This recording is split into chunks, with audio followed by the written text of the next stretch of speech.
Welcome to the Windows Computer and Technology channel, and one of the interesting questions that comes to mind that a couple of people have asked concerning the future of Windows and the fact that, the minimum requirement is probably the biggest problem for moving on to a new version of Windows, is the fact that Windows 11 does have the possibility to install without the minimum requirements.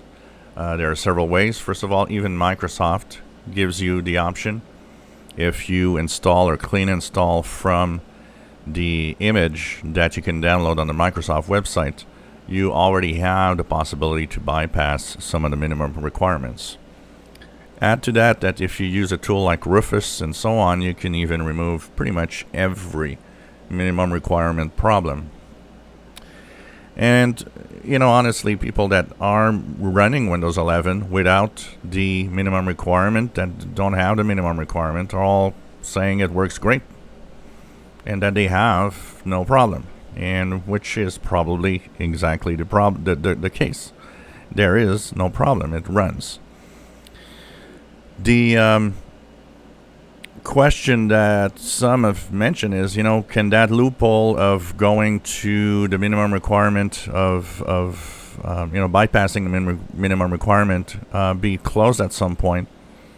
Technically, yes, Microsoft could do something for that, but I don't think they will ever do it, because they already see, and I'm pretty sure they understand, that a lot of users are a little, kind of mad at Microsoft for that minimum requirement.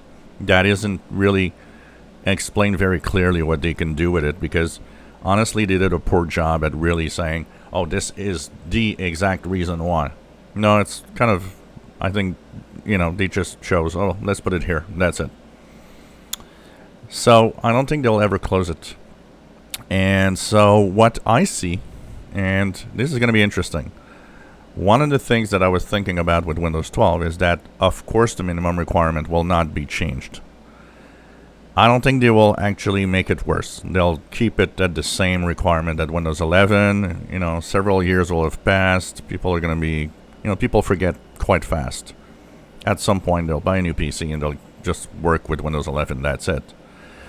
But I think that at the end, first of all, when Windows 10 gets to the end of support, I wouldn't be surprised that a lot of people are going to go to Windows, at least Windows 11, because they will use that loophole to install Windows 11 without minimum requirements. And that's going to work fine probably back, in 2025. I do not see Microsoft closing that loophole or changing anything there. As for the minimum requirements of Windows 12, some have asked me, do you think that they would actually do the same loophole? Would they take Windows 12 and accept that if you don't have minimum requirements, you could install Windows 12? I'm sure that they could do that, and maybe they will, maybe they won't. But if you take the fact that we'll be at least 2 years from now before it even shows up, maybe the need to do that will not be as big. And if Windows 11 continues for several years, they're going to play with that. They're going to say, well, you can go to Windows 11 without the minimum requirements. And eventually, if you want to go to Windows 12 in 2026, 2027, we're talking 5 years now. The majority of non-compatible PCs will not be there anymore. The average for PCs for consumers is roughly 4.5 years.